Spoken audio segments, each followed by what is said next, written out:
PowerPoint's loaded. Okay, why don't we start? Welcome everybody. Thank you for coming to the final round of the 2024 Lowell Milken Institute-Sandler Prize for New Entrepreneurs. We're thrilled to have you.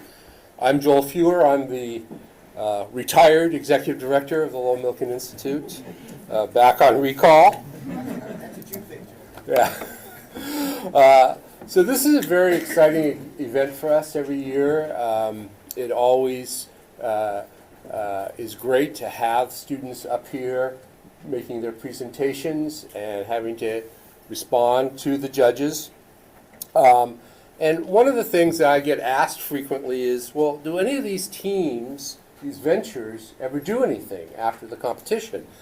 And so I wanted to point out a few of them. These are not all by any means, but a few of them that have been in the final rounds in the past few years that are still going forward and are still out there generating revenue, I hope making a profit, and may one day be have a nice exit of being bought out by someone. I'm going to just tell you take a couple minutes and tell you a little bit about them because you might be interested. Clear Club, which competed under the name Bruxa, B-R-U-X-A, great name, Bruxa.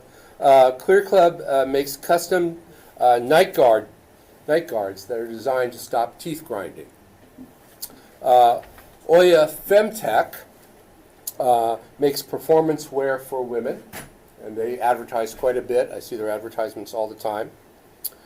Pencil Energy, they competed under the name Pencil, and they focus on energy policy for businesses and governments. Komu unlocks your own networks in order to find housing while you're traveling throughout the country and the world. So it has this very interesting design where you find out that your friends and friends of your friends and friends of your friends' friends have these great houses, apartments, other places where you can stay as you're traveling around. Lost Abroad offers a new way to learn languages, and it's been pretty successful. Upful AI competed under the name Evalu.me and provides a communication tool that reduces bias in the workplace, especially in employee reviews. RiderShare is an app that connects persons interested in short-term motorcycle rentals with people who own motorcycles. So we've had a kind of wide variety of different ventures, and as I said, these are just some of them, and they are by no means the measure of the success of this competition in my mind. The measure of the success of this competition in my mind is the fact that so many students, both at the law school and at the other schools at UCLA, have, through this competition, been introduced to startups and entrepreneurship and have gone on to either create their own startups, work in startups, or as lawyers to represent startups. So I feel like the competition has really done a lot in that. This year we have 6 teams in the finals, and we offer 3 prizes. The first prize is $4,000 per per team member, the winning team. Second prize is $2,000, and the third prize is called the New Venture Award for a venture that has not yet been a winner in a competition previously, and each team member would get $2,500. Remind you, each team gets 15 minutes up here. The first 7 minutes will be uninterrupted to make your presentation to the judges. I'm going to introduce the judges in just a moment. You do not have to use all 7 of the minutes. And the remaining 8 minutes, or whatever is remaining, will be used by the judges to ask you questions. Okay, let me introduce our judges. We have a very distinguished panel this year, as we do every year. We do. First, in the center, I'm going to start with Carolyn. Carolyn Yashari Beecher is a 1998 graduate of UCLA Law. Her superpower is creating something from nothing. Right? After she graduated law school, she founded Hop, Skip, Drive, a venture-backed company that virtually everyone said could not be done, but is now in 25 different states, right? And has been very, very successful.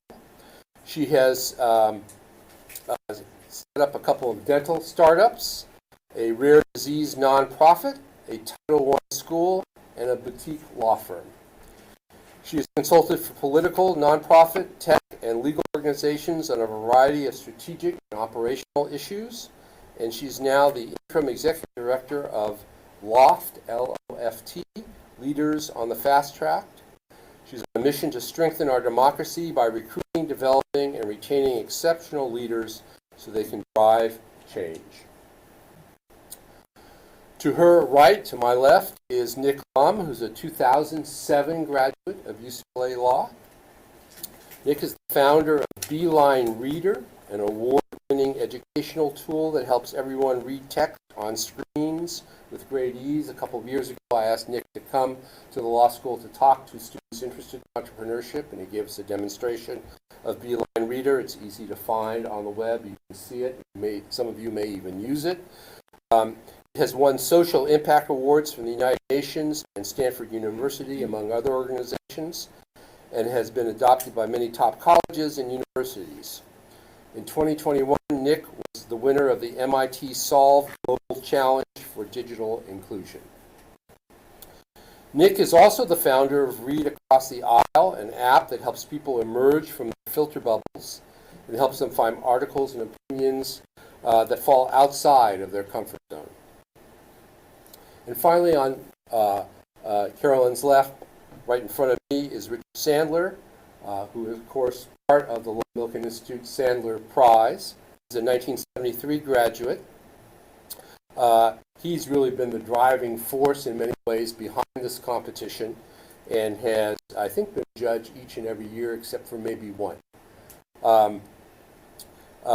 He is also a great supporter of UCLA and the Lowell Milken Institute. He has served on the advisory board of both LMI and of the Dean's Advisory Board. He's a transactional lawyer, a philanthropist, and a very experienced and sophisticated investor. Most recently, he published a book on the prosecution of Michael Milken, which is his eyewitness account of what happened. I highly recommend that book. I think it's a very, very interesting book and a book that tells you a lot about what the government can do to you and the abuses of the government, and so well worth your time. Okay, with that, we're going to start our competition. I had pulled names out of a hat for the order, and with one exception, because of some timing issues, we stuck with that order. So the first team that's up is Concert ID.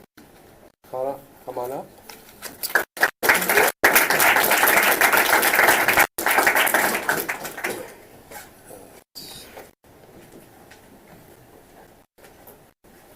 You guys know where you're, or do we, Nancy, do we need your help? Oh, okay. Terrific. Figure it out here.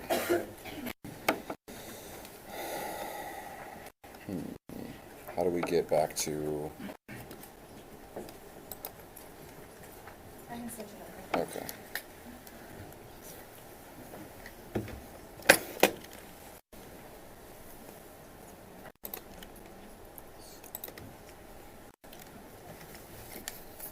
That works. Cool. Thank you. Yeah. Do we need to use this? If you'd like. Or just don't? like Okay. be loud. Yeah. Okay. I'll just turn it off. Thank you. Hi, everyone. I'm Christian, the founder of Concert ID, and alongside me is Pierce McClory, our CFO, and our legal expert, Joanna Fernandez. Let's take a moment and imagine a world where concerts are no longer a singular event, where you don't have to scramble to find tickets, wait in long lines, pay $25 for a Miller High Life, or heaven forbid, use the toilet. Instead, let's imagine a world where the concerts come to you, okay? Where they're accessible to everyone, everywhere. All right, here, your ID becomes your all-access badge to the future of music entertainment. Now, my time as an artist manager, the 15 years that I did that, I saw that artists were making an 11% profit margins from their performances at best. And when you think about fans, well, 67% of major metros are being skipped over, 70% of music fans are deterred by the high costs, and 25% of attendees are taking on debt to attend these concerts. So what do? Well, we solve this problem by bringing artists into our soundstage where we capture both their motion and their audio. We then animate it and publish that performance inside of our mobile gaming platform. Here, the artists have no hidden deductions, fans have no markups, and there's no barriers between the two. Finally, we have a digital stage that travels to and with you, okay? And we have a mobile-first approach with big dreams for the shows of the future. Now, we envision a world where every artist can perform and every fan has a front row seat. If you'd like, scan this QR code and you can see what we built so far and follow along for our future progress. Now, our product has a lot of features, okay? What I think really truly highlights the opportunity here is the fact that Travis Scott made $20 million in 9 minutes in his Fortnite concert, when his traditional concerts, a 60-minute performance, city after city, only generate $1 million. Now, we know we're up against some big names, but what sets us apart is simple.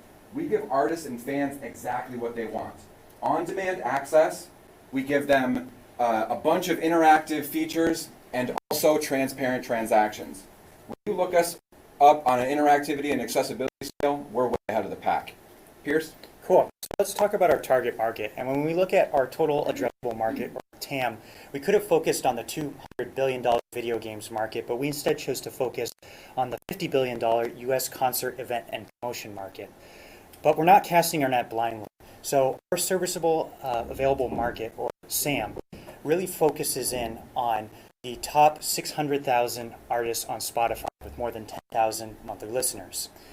And so through case studies we've done on artists like Travis Scott and Taylor Swift, we were able to develop a framework correlating social reach with ticket purchase. And that allowed us to develop a framework for basically our social conversion ratio that indicated user influx each performer was able to generate. And that in turn led to a SAM of $6.7 billion. And we're aiming to achieve a $90 million sum service obtainable market by fiscal year 5, which represents 1.34% of our SAM. This will be done through hosting 6 concerts in fiscal year 1 and then scaling up to 44 in fiscal year 5. So our go-to-market strategy takes a 4-pronged approach. Artist acquisition, so through collaborating with emerging and established artists, we're going to build our credibility. Community engagement, so we're going to create a dedicated social community through social engagement as well as in-person concerts.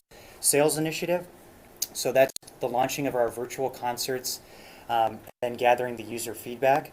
And then lastly, insight and expansion, so refining our offering, prioritizing features, as well as forging strategic partnerships in order to attract top-tier talent and create a virtuous cycle. Okay, so here are our revenue segments. So we've got D2C, which is tickets and merchandise, and then we've got B2B, which is in-game ads and data subs. So tickets and merchandise, as you can see here, it's all based on the tier of artists. And in-game ads is the CPM based on the following tiers of impressions. Data subs, that's the monthly sub price based on the tier of artist access. Okay, so our roadmap. So basically at this point, we're really focused on executing on our strategy, iterating our MVP, and raising the money that we need in order to fuel the future selling efforts to artists, consumers, and hardware and software companies. And I want to call to attention one date in particular that's going to be very important for us. That's June 2024. And that's going to be when we're selling tickets to our first emerging and established concerts. As you can see here, we have a number of concerts, advertisers, and data subs. How this is all going to work together are consumers are going to pay for the concert tickets. They're going to show up on our platform. We're basically going to accumulate a large number of users on our platform. That's going to allow us to develop a rich data collection set that we can then sell to data subscribers as well as advertisers, which we believe will continue to scale that number throughout the forecast period. Okay, so our 5-year revenue build, as you can see, ticket revenues are obviously going to account for the bulk of total revenues throughout the entire forecast period. Okay, and funding milestones. So 3 rounds of funding for the first 3 fiscal years of the business. So round 1, $2 million, we're going to be able to secure our process. Round 2, $6 million, that's going to enable us to stabilize our platform. And then round 3, $10 million is going to enable us to scale our operations. And with that, I'll turn over to Joanna. So we have identified 5 main legal risks with our business venture, and that's licensing, name, image and likeness, publishing, privacy and security, and content moderation. So licensing and publishing are our main legal risks. And this all comes down to negotiation. It is the music industry, so it all comes down to negotiation.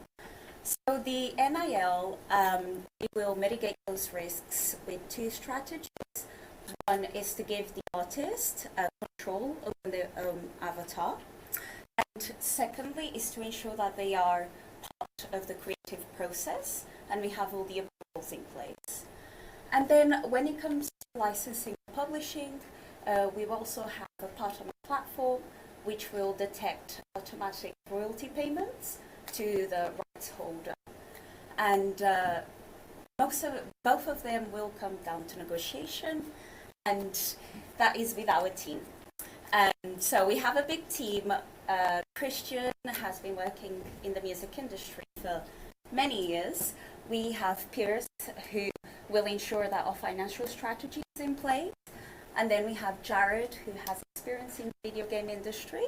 And then we have Sharon, which is an expert in cloud security. And then me and Diego, who will handle the legal side. And Diego has a lot of experience in the music licensing and the music industry overall. And that is how we're going to take this business venture ahead. Questions?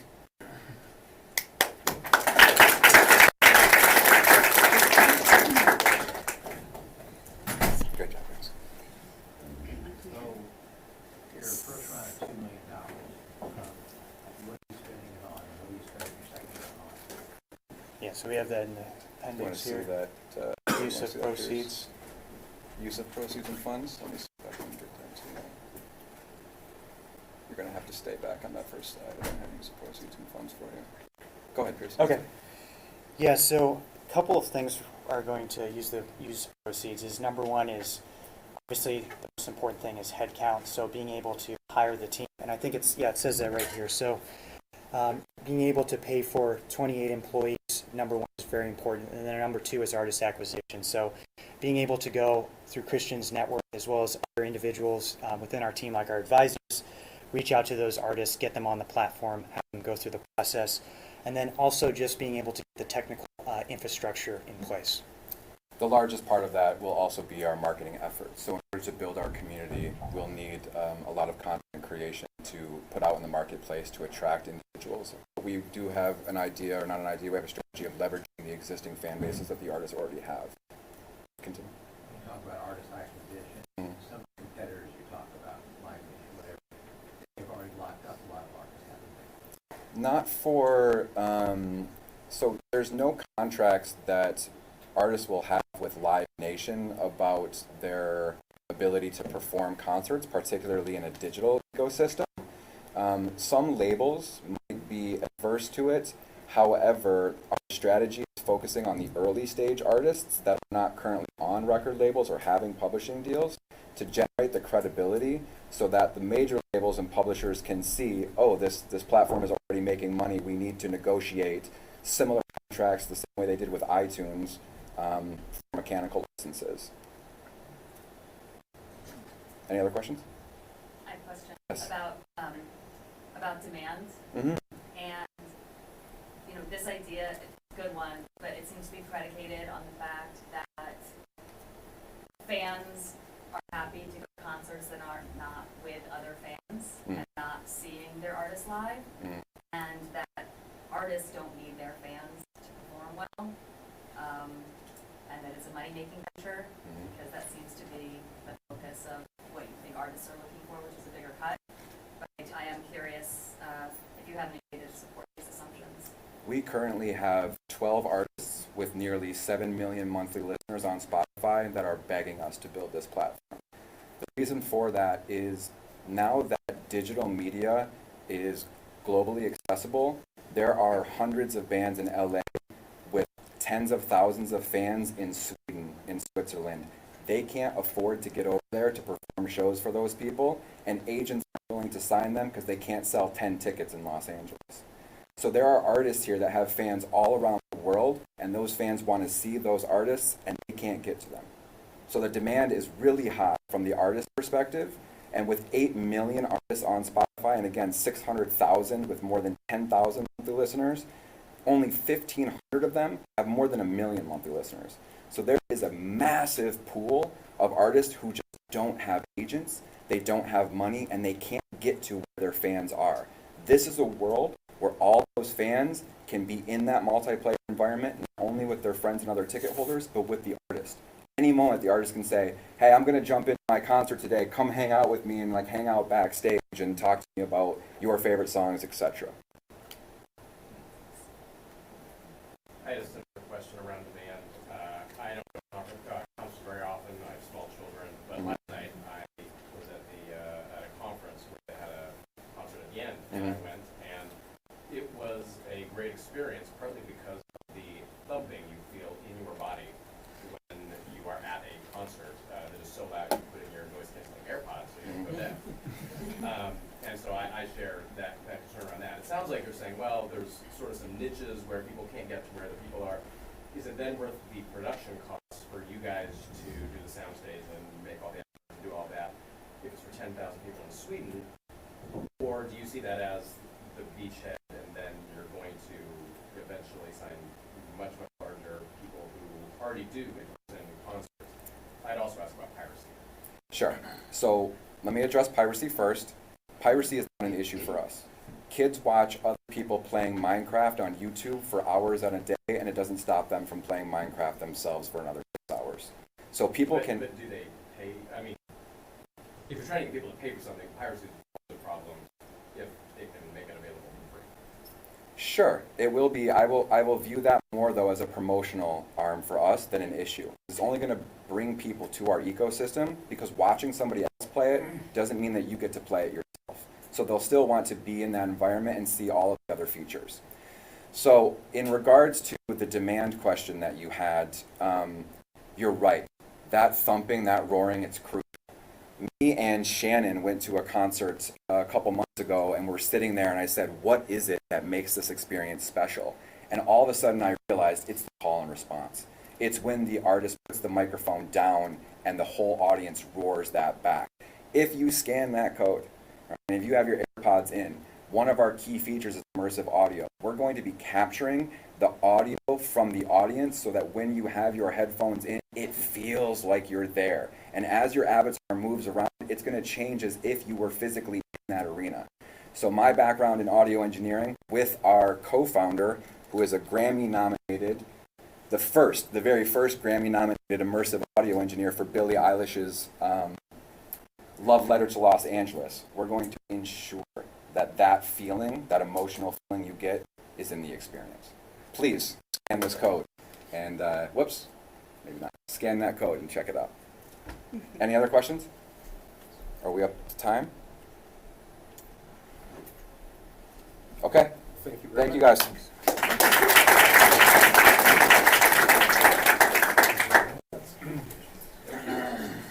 Okay, next team that's up is Team Flick.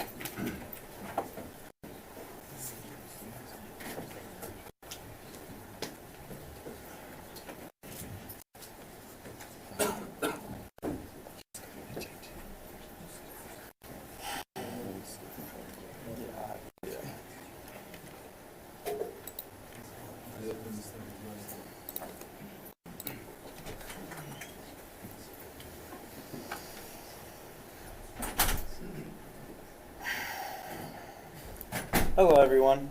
Before we continue with tonight's entertainment, allow me to introduce myself and the team. My name is Yasser. I'm a cognitive science major, undergrad, and the CEO of Flick. My name is Michael Stallworth. I'm a second-year law student here at UCLA. Unfortunately, our chief technical officer, Danny, couldn't make an appearance tonight, so he's with us in spirit. Let's get down to brass tacks. Keycards are an utter nuisance to both students and the environment. Students frequently misplace their university ID card all the time.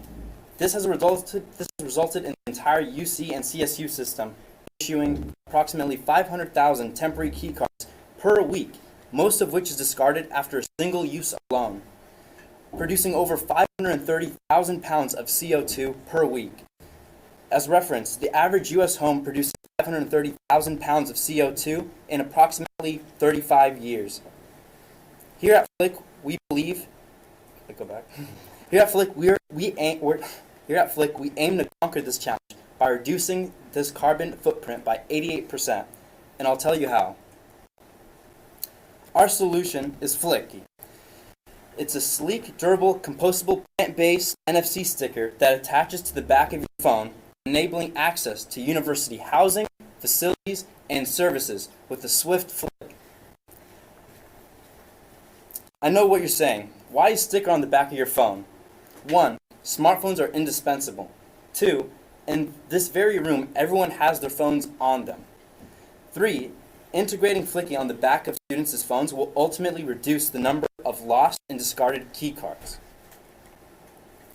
Here at Flick, we embrace collaboration with universities rather than creating challenges for them.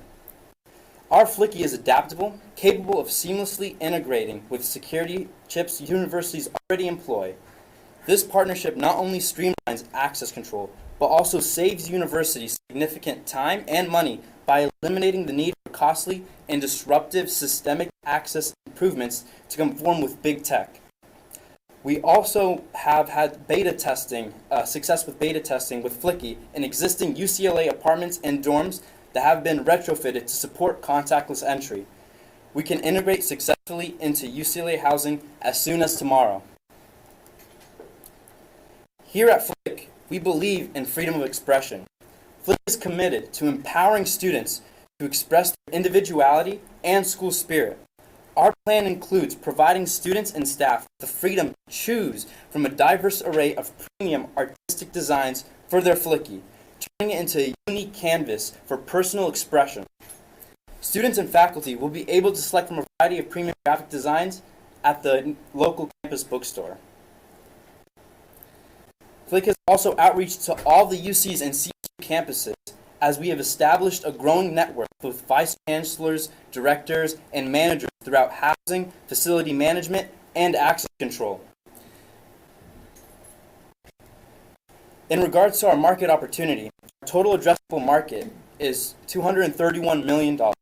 Our serviceable addressable market is $168 million, and our serviceable attainable market is $33 million.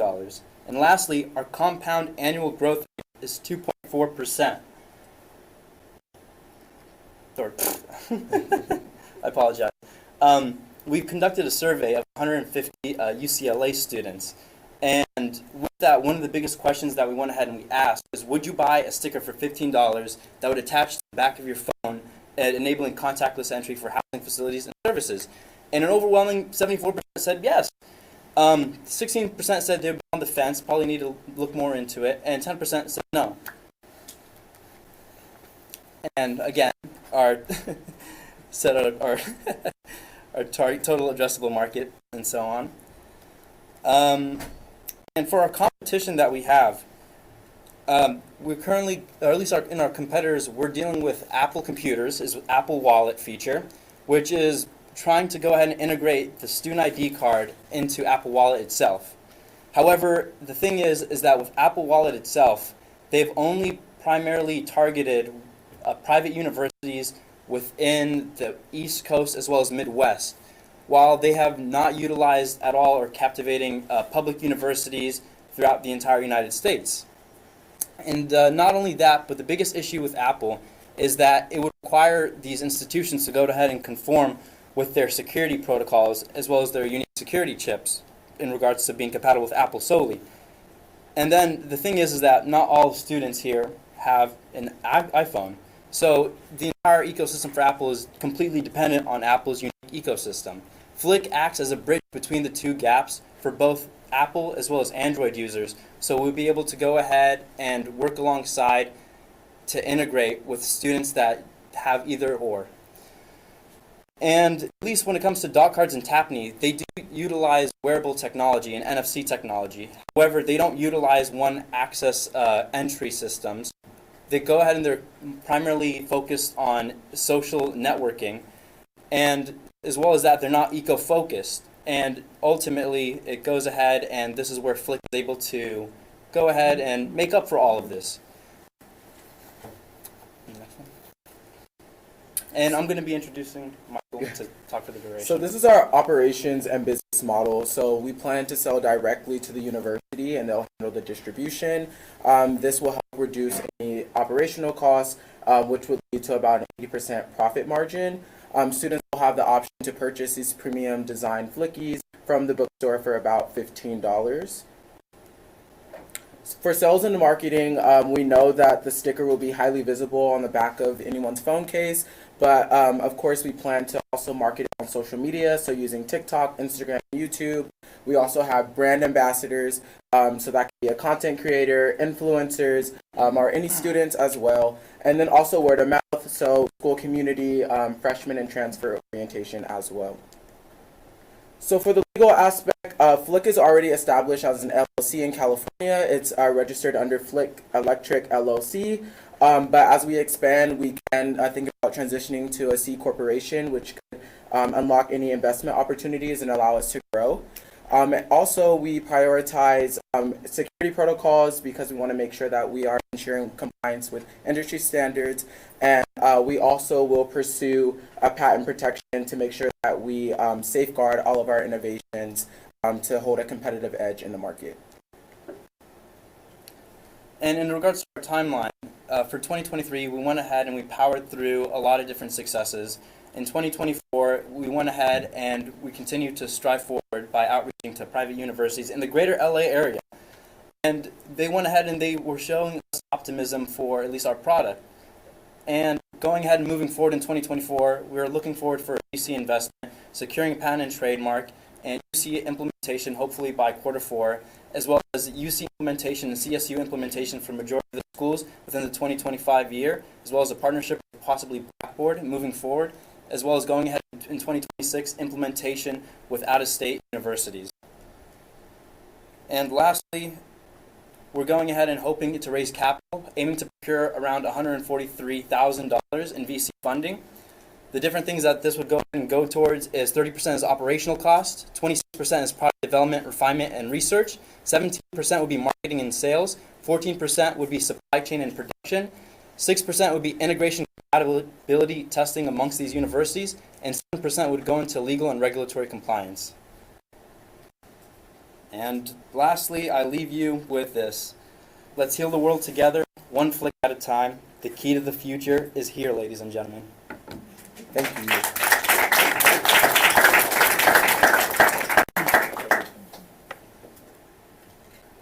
I have two questions.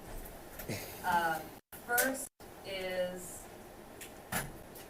just so I understand, when you start at UCLA, they give you a key card, or do you buy a key card? So when you come to UCLA, they typically give you your student ID card. Your student ID card typically acts as I would say your identification card as well as your key card to unlock these facilities and housing, as well as services as well. However, with the plan with major universities, including UCLA, is to digitize the student ID card. However, this brings a great risk of how we can go ahead and how the university can implement the features that the typical key card currently utilizes into the digital platform. Sorry to interrupt you, but I guess what I'm asking is, you don't buy it as a student. You do not. So would they get the flicks for free? The non-flickies would be for free, but you're going to make more money on the premium flickies, which you're selling in the bookstore. Yes, ma'am. That are not as branded. Yes, ma'am. Okay. Oh my God. Okay, so I understand. So and then my next question is, why are you raising so little money? I mean, I'll leave you with that question. no, I mean, to be fair with you, like, the reasoning for the 143,000, that particular number in its sorts, is, one, we're very small, and we're trying to go ahead and grow, and we do believe that we have a grand potential in raising, like, a grand, at least margin with profits. Roughly, at least, like, our profits directly with universities rolling into the 80% mark. And so with that, we don't believe that we really need major funding in the millions or so on. We believe that we can, with partnerships with these universities, we can go ahead and generate these millions without going ahead and looking for further VC funding and so on. A couple questions. mentioned 500,000 disposable key cards a week at CSU and UC. That number seems unbelievable. And I happened to be talking to a vice chancellor for one of the UCs last night, and she also thought it was off the wall. So I'd be curious where that data comes from. And just FYI, if you're going to cite it when you're pitching a VC, cite where the source is, because otherwise it seems just completely hard to buy. And then secondly, I had never heard of an idea like this when I read your documents. And then yesterday I saw somebody who has an HID on their phone. Microprocs, it seems their price is about 1/5 of what you're suggesting your price would be. I didn't see them on their competitor list. Do they not have the same functionality? Are you familiar with them? You can get them on Amazon apparently. I did not for the last one, and for the 500,000, at least, like the 500,000 figure, how we were able to get that is one. A lot of the universities within the UC and CSU system, they lack documentation or proper documentation of at least the distribution of these key cards overall.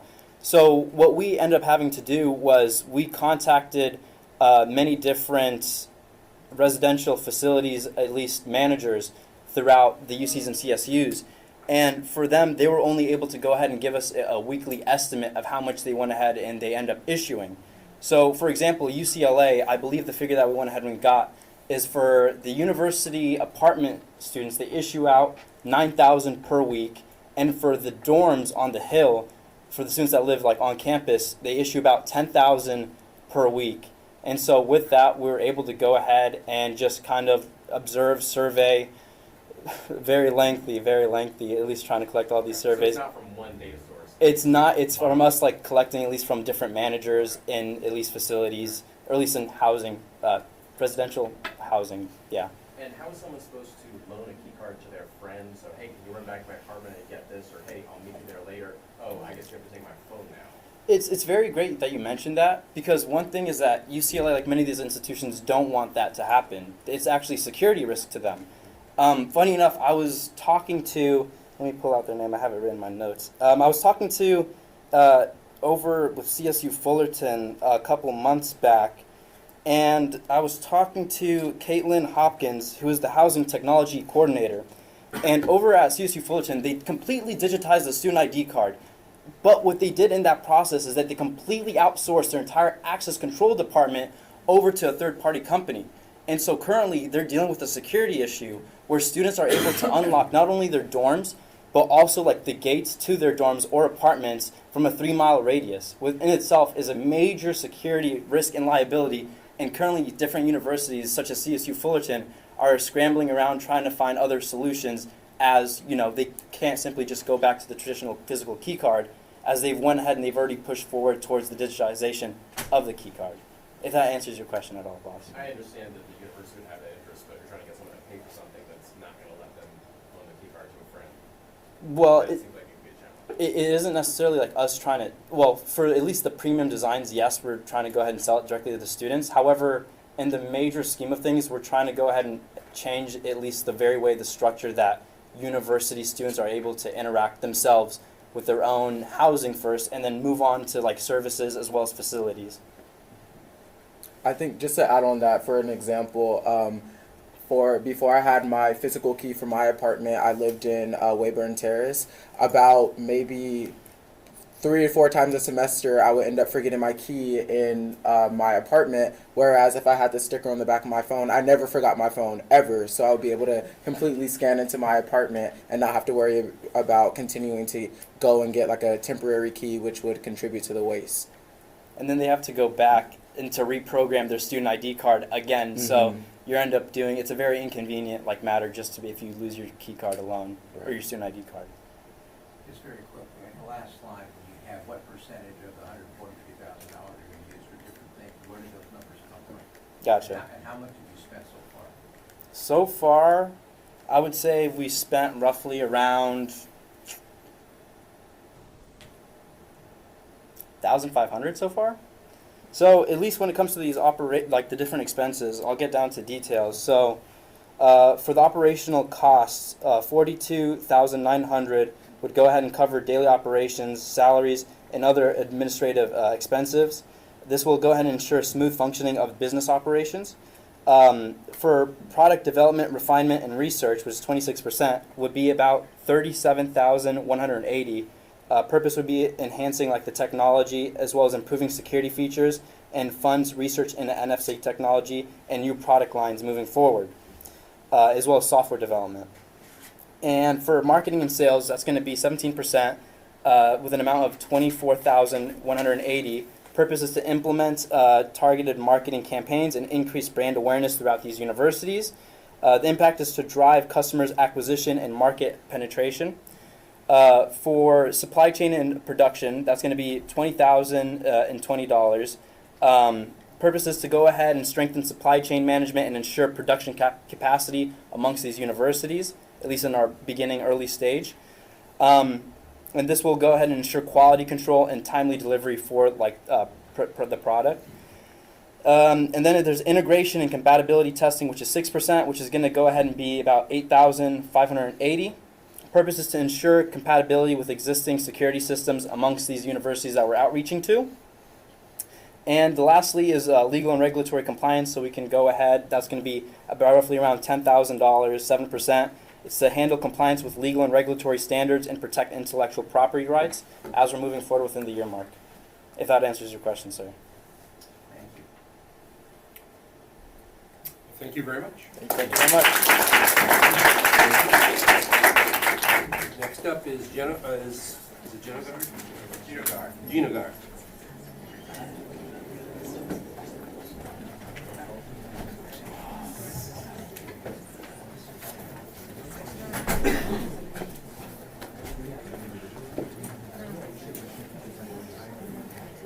Hey. We'll do a quick introduction of ourselves. Okay. Cool. Well, You wanna she's, get her- giving her the executive summary. Oh, yeah. Oh, the power. Oh, yeah.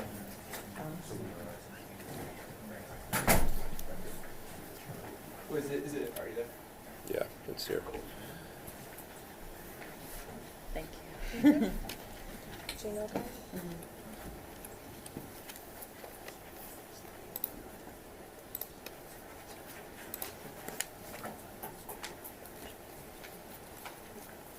Okay.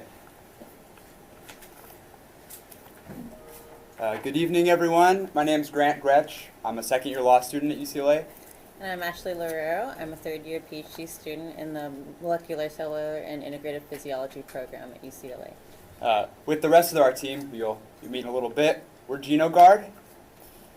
We'd like to shed light tonight on one of the most devastating issues that is impacting our aging population, which is Parkinson's disease. With the global aging population on the rise, expected to double by 2050, the prevalence of Parkinson's disease is skyrocketing. It's a disease that robs individuals of their independence, dignity, and quality of life. In the United States right now, there's over 1 million cases of Parkinson's disease, and every single year, there's over 90,000 new diagnoses. The cost of Parkinson's disease for treatment and care, both indirect, are immense, and they're totaling to over $52 billion every single year in the States. Current therapies for Parkinson's disease just fall short in providing effective and affordable treatment. They only address the symptoms. This debilitating disease progresses over time, with costs increasing year after year because of issues involving mobility, cognitive impairment, and this creates tremendous costs for caretakers, treatment, and the healthcare as a whole, system as a whole. I'm sure most, if not everyone in this room, knows somebody who's been impacted by Parkinson's disease. On our team alone, 3 people have grandparents who are diagnosed with Parkinson's disease, and we'd give anything to spend more time with those people.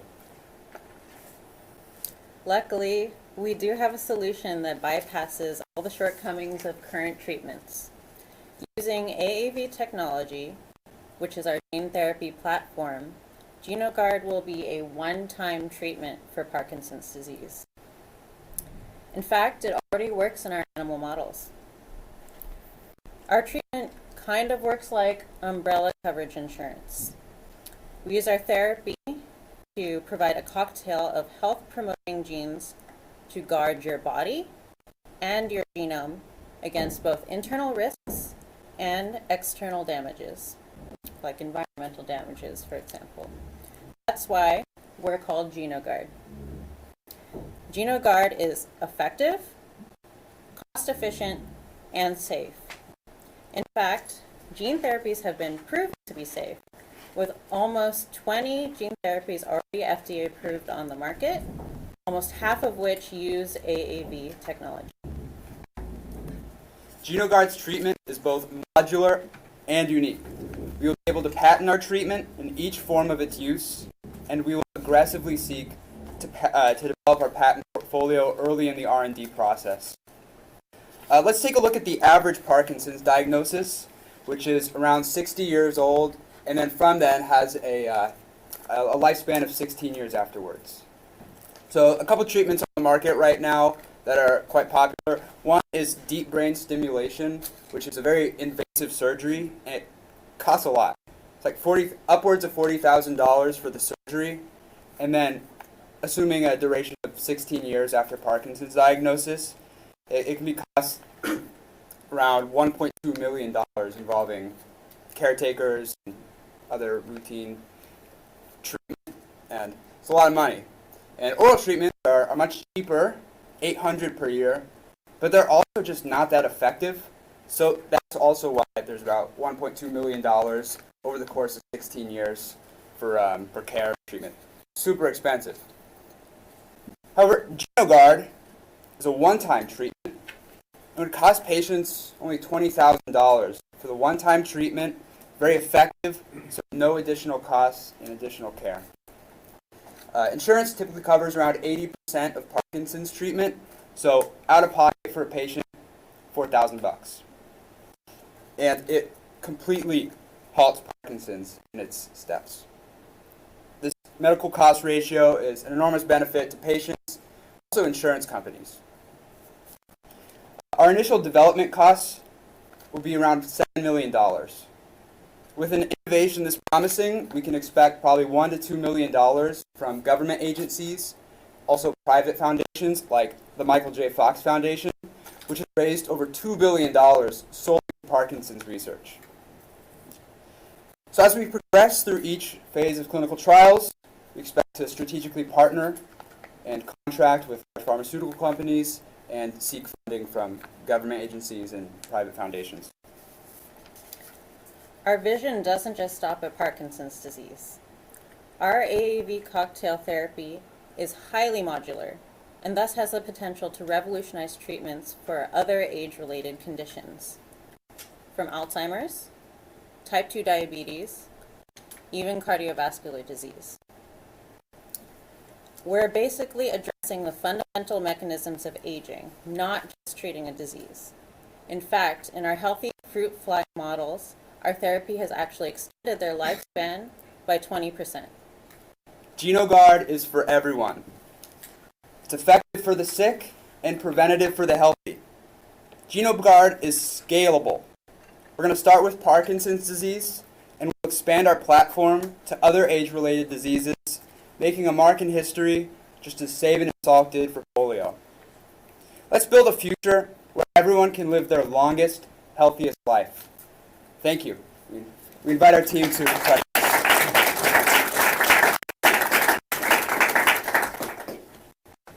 And use this to yeah. make something. Oh, you sure? Quick introductions. This is Dr. Mingzhi Chang. She's a PhD student in the same program and a doctor from China. And Rohit, MBA student. Toby, another law student. Nice to meet you. Nice to meet you.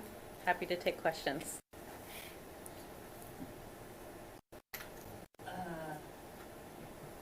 Okay, so the Fox Foundation has raised $2 billion so far, and gene therapy is super hot right now. Why are we sitting in a law school classroom talking about something that someone else could have done already? What's different about this?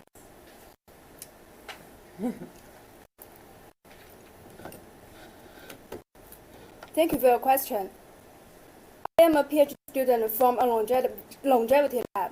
We have 15 years of experience.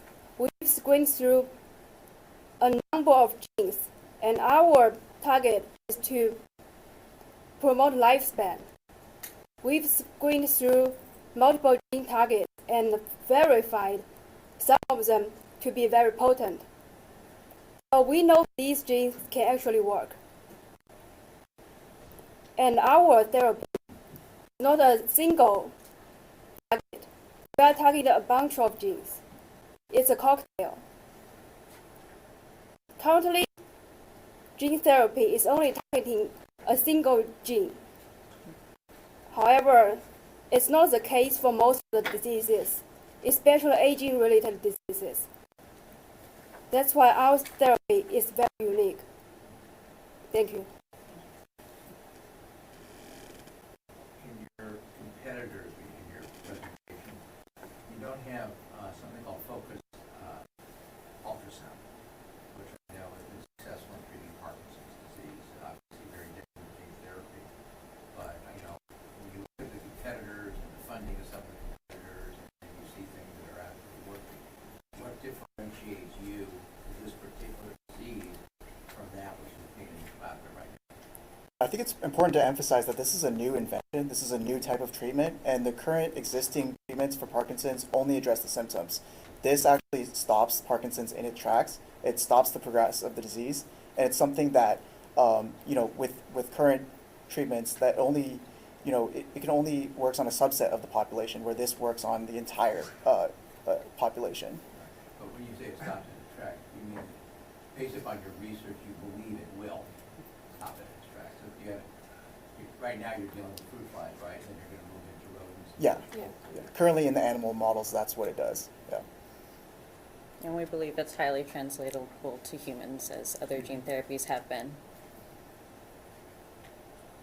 When you talk about how you are doing testing in animals, you say the key animal model for Parkinson's disease research is the rodent model, particularly rats and mice, which are genetically modified or treated with chemicals to mimic PD's symptoms. If they don't actually have Parkinson's, because they're rats, and they just have the symptoms, how do you know that you're solving the root of the issue as opposed to just fixing the symptoms, which is what you say the other existing therapies do? So there are actually genetic models that we can utilize that mimic familial Parkinson's disease, but the reason why we use those particular models that we mentioned is because most people, it comes on suddenly, and sometimes it doesn't run in their families, oftentimes. And most of the research out there kind of points to environmental risk factors as being the number one cause for a lot of late-stage Parkinson's disease, because there's so much heterogeneity in the population in terms of their risks, but it's obviously growing, so we have to kind of... The question I'm trying to ask, I'm sorry if I'm not making it clear, is that you're saying the other things only treat symptoms, which treat the core, and we know it works because it's working in rats. Mm-hmm. But the rats you're using don't actually have Parkinson's. They're treated with chemicals to mimic Parkinson's symptoms. So how do you know that you're actually getting to the root and not just the symptoms? So I guess in a sense it does mimic human Parkinson's disease very well, because there are different ways that different people get Parkinson's disease. There's no just one particular risk factor for Parkinson's disease.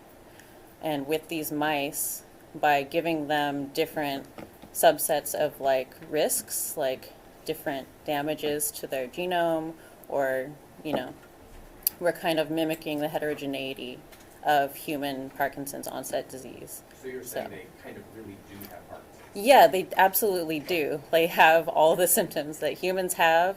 It presents itself. The region of the brain that's damaged is exactly the same as those in human Parkinson's patients. And how extensively have you researched prior art that will impact your ability to patent this technology? Yeah, we've actually sat down together and looked through a lot of existing patents. There are, AAV patents out there. There are gene therapy patents out there, but nothing like the type that we've invented or that they've invented.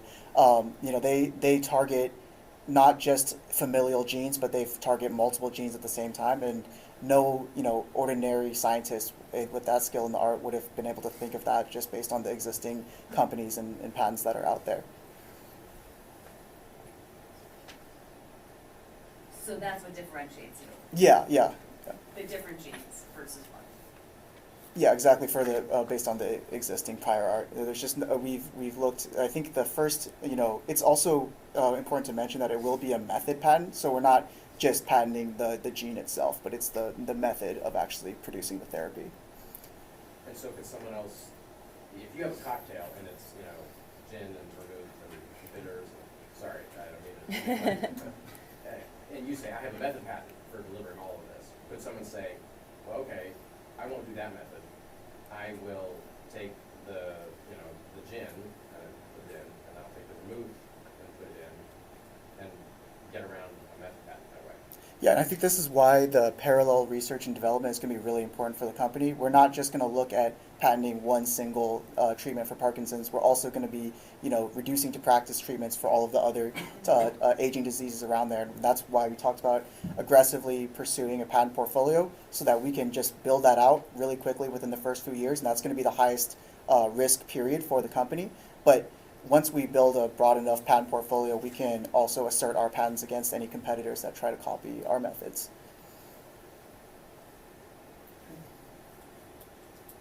Any other questions? Thank you very much. Thank you. Thank you. Okay, we're going to take our break, and why don't we get back by 7:15?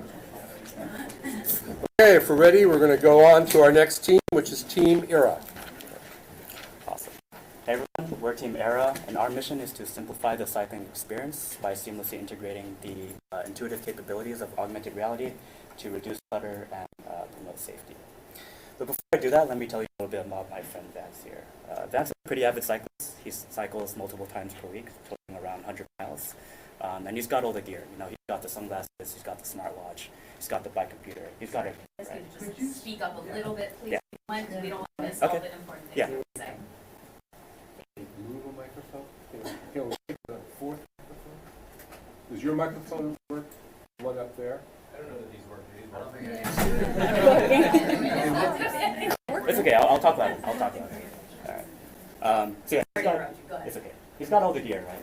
So one day he's cycling down Santa Monica Boulevard, and he looks down at his bike computer to check on how he's doing, right? He sees his cadence, he's doing really well, his power output is really high, his heart rate's exactly what he wants it to be. When all of a sudden he hits a pothole, flips end over end, gear goes flying everywhere, and now his bike is broken, as well as his bike. Unfortunately, this scenario is all too common, right? The problem that our customers in the cycling world see today is that there's too much tech spread over multiple devices, which can cause the entire experience to be, one, cumbersome, and two, unsafe. And this has been proven time and time again in our customer interviews. When you have to look down at a small screen on your smartwatch or your bike computer, that can be a dangerous distraction, especially when you're sharing the road with cars. But at the same time, every device provides performance data that cyclists don't just want, they need. But more devices also means more weight. And in the cycling world, where you're the one powering the ride, where you're the engine, every single gram counts. That's where we come in, right? So we're integrating a heads-up display directly into a pair of cycling sunglasses. We're calling the Air Focus. This will provide immediate access to critical performance metrics, as well as turn-by-turn directions, right in our users' natural field of view at all times. We also want to have our users keep their hands on their handlebars at all times. So we'll be designing this with voice first in mind, meaning that the user will be able to control it with just their voice and not with any distracting gestures. We'll also be integrating a heart rate sensor directly into the frame, so they'll be able to measure the heart rate on their temple rather than needing an additional peripheral heart rate sensor. We'll also be implementing what we're calling adaptive tint, which will allow our users to control the level of tint in their lenses electronically, so that they don't need to carry multiple lenses with them on the ride to account for different lighting conditions. Now, in order to better demonstrate what we're envisioning here, here's a brief video of what that might look like. So imagine you're riding with your Peloton, your cycling group, and you're traveling at a really high speed, right? And you're sharing the road with cars. you can imagine how important it is to be able to keep your eyes on the road at all times. And that's exactly what you'll be able to do with our product. After the ride, you'll probably want to track your progress and access your data, and you'll be able to do that with our first-party mobile app. You'll be able to set a goal, how fast you want to go, how far you want to go. You'll be able to track that week over week, month over month. And with those goals, you'll also have access to a virtual AI coach, which will take those goals and break that down into smaller, more digestible chunks. If you want, you can also compare your performance with the pros, as well as share your progress on social media. All this will be available for a price of $449 for the hardware, which will include a 1-year free trial for our mobile app. Anything beyond that will cost $10 a month for the premium subscription. Now for our competition, we've broken that down into 2 main categories, direct and indirect. For our direct competitors, we have Engo, Everysight, and Oakley. Oakley is a traditional eyewear brand, traditional eyewear manufacturer, while Engo and Everysight are AR startups. And for our indirect, we have Apple with Apple Watch and Garmin with their smartwatch and other computers. So why do we think now is a good time to get into the cycling wearable space? Well, there are 3 main reasons. First is the cycling boom that was brought on by the pandemic. As a result of being stuck at home, a lot of people picked up cycling as their primary source of exercise. The number of cyclists exploded, growing 13% year over year, when previously it had only grown under 3% total in 2015 to 2019. If you look at the bicycle sales, you see a similar trend, a sharp 40% increase as well in 2020. Additionally, just under half of our own interviewees started cycling during the pandemic and have continued to do so. The second reason is the technology. So in the past year, huge strides have been made in the AR/VR space. Ray-Ban and Meta released the Ray-Ban Story glasses. Chinese tech giant Xiaomi and Oppo announced and released their respective AR glasses. A key supplier in the aerospace, Loomis, released the Opera engine, which is both brighter and 50% smaller than products. Another key supplier, DigiLens, released their own take on AR glasses. We have the MetaQuest 3, which was released at the end of last year, and of course, we have the Apple Vision Pro, which was just released. All of these exciting new product launches and developments signify that after decades of development, AR/VR technology has finally reached a crucial inflection point where the technology is compact, power efficient, widespread, and financially viable enough to be utilized not just in commercial and military applications, but consumer applications as well. And the third reason now is safety. So while safety has always been a concern, the increase of cyclists on the road has made that issue even bigger. As you might expect, with an increasing number of cyclists, the number of accidents is going to increase along with it. For example, in Great Britain, they saw a 41% increase in cyclist fatalities. Similarly, in the U.S., you can see we had 30% increase as well. And what we're trying to do with the Air Focus is to leverage society's newfound interest in cycling, along with the maturation of AR technology in order to build a safer and more enjoyable experience. So now for our market, we'll be competing with other fitness trackers, which is projected to make up a $23 billion market by 2030.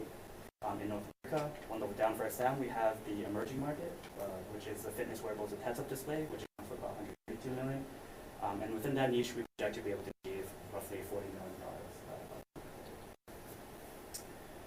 Now, getting a little bit more specific, our target customer, we'll be targeting individuals, white-collar individuals between 25 to 55. These people are going to be avid cyclists, meaning they cycle multiple times per week, totaling around 100 miles.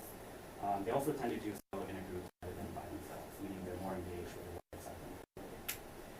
Most importantly, they're also data and gear junkies, meaning they're always clamoring for more data, as well as looking to upgrade their gear given the latest gadgets in the market. Through our customer interviews, we found that these individuals, the average setup for their cycling setup costs around $6,000, and it's uncommon for that to grow up to $10,000. Cycling is a very high spend industry. Similarly, for the willingness to pay, we found that they're willing to pay around $350, starting at $350 and going all the way up to $550. Now, for our sales and marketing strategy, we'll of course be working to establish a robust online presence through our website and social media channels to market and sell our product. However, in the cycling world, we understand that word of mouth is huge within the cycling community when it comes to making purchasing decisions. So we'll also be establishing a strategic partnership with bike shops, as well as sponsoring cycling events in order to build that relationship and engage directly with the cycling community. All of that will culminate in 2028 during these LA Olympics. There's going to be a lot of elevated interest on cycling due to the Olympic Games, and we'll leverage that by releasing a limited edition version of our classes during that year.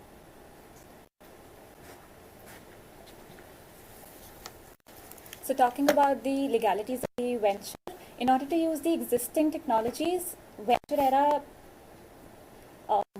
can we say just 2 to 3 minutes? Go ahead. Yeah.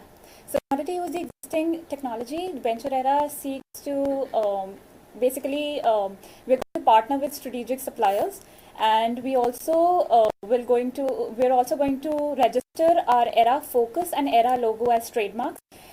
And in order to mitigate the data privacy risks and concern, we aim to implement robust data encryption protocols and a secure storage system.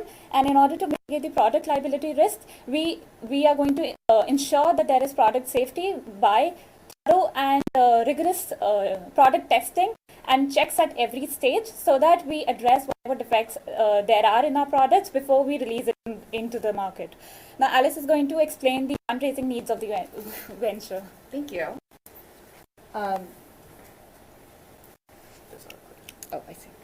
All right, so now for our financials, we project to become profitable by 2030. And the assumptions that's driving that is that we expect to have economies of scale over the years, especially in 2028, where we will see high sales growth after the LA Olympics. Another assumption behind this is that our subscription revenue as a percentage of total revenue will increase year over year. We project to have 4 funding rounds. First is the pre-seed round of $400,000 later this year. This will be used to develop our prototype. Then we'll have a seed round of $1.6 million in 2025, which will be used for trial production and market initiation. Afterwards, when we're ready with our products are designed, we'll have a Series A round of $6 million to scale our production and invest in sales and marketing campaigns. Finally, we'll have our final funding round of $10 million. And this will be leveraging the brand awareness and the higher sales growth from the LA Olympics. So we'll scale globally and solidify our market positions. Last but not least, we have a team of experienced individuals here from product management, engineering, finance, and legal. And we believe we cover all the bases for ERA's success. Thank you.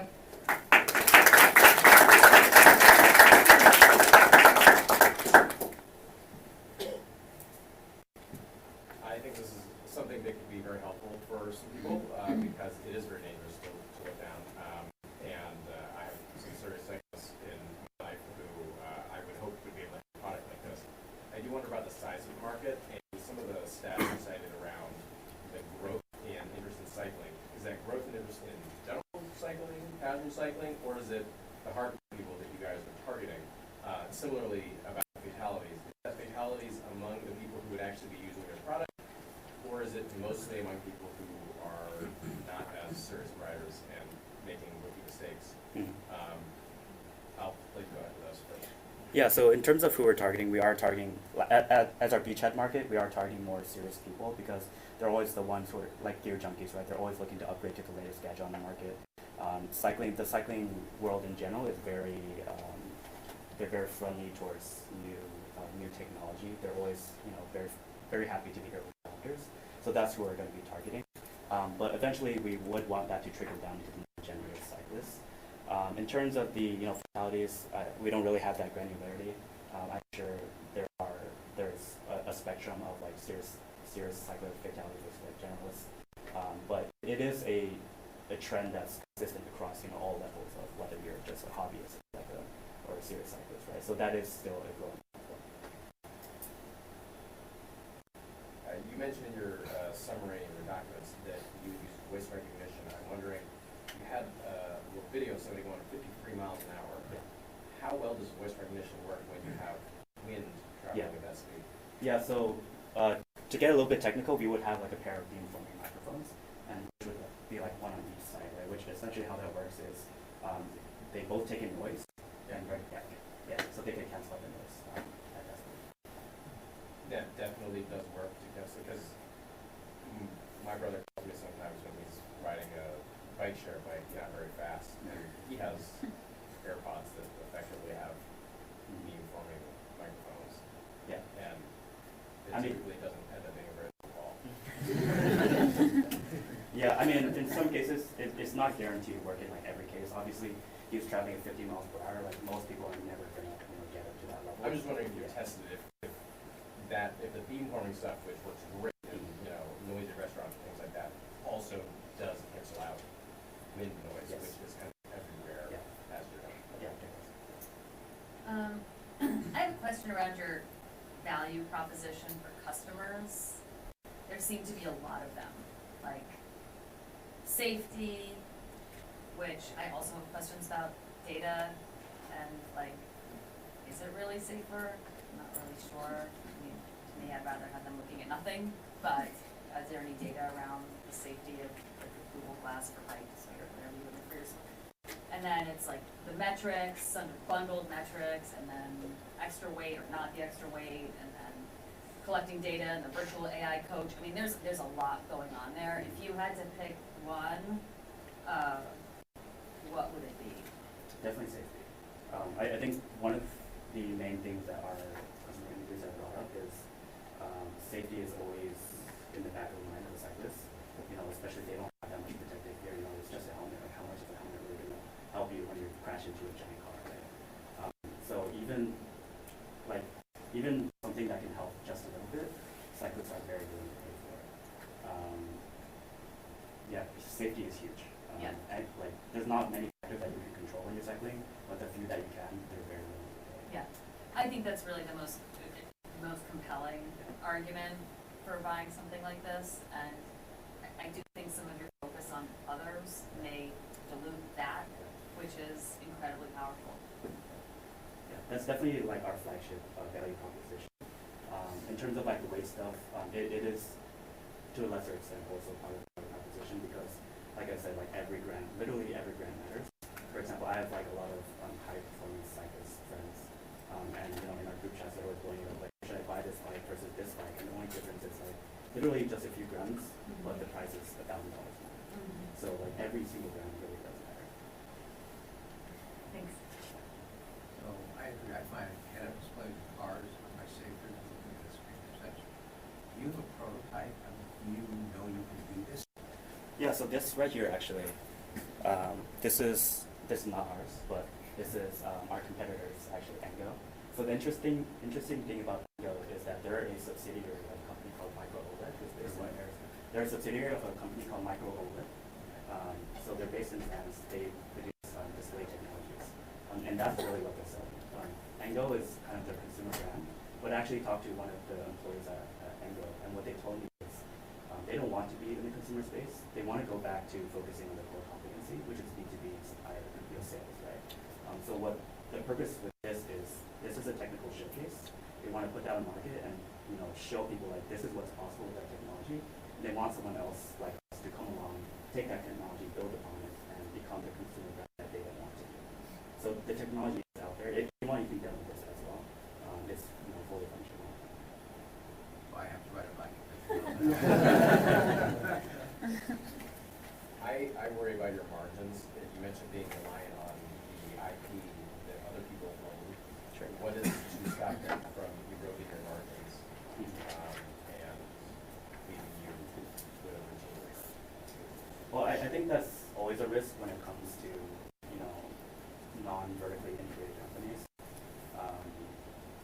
I think most consumer electronics companies are relying on external suppliers for most of their components. When it comes to a company like this, so part of my conversation with the Micro OLED people was they gave me a rough quote for how much it costs, which is like roughly around $100 per unit for the display, and that's for like a very small imported company, right? As we scale, as we increase that, the price will come down. Even if they were to increase, the rest of our component costs will come down as well. And as AR, VR develops even more, there will be alternatives to that. Okay.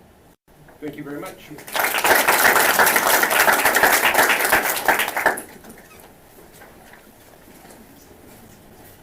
Next up is Twig AI. Do you have any ideas how we can? Yeah, maybe.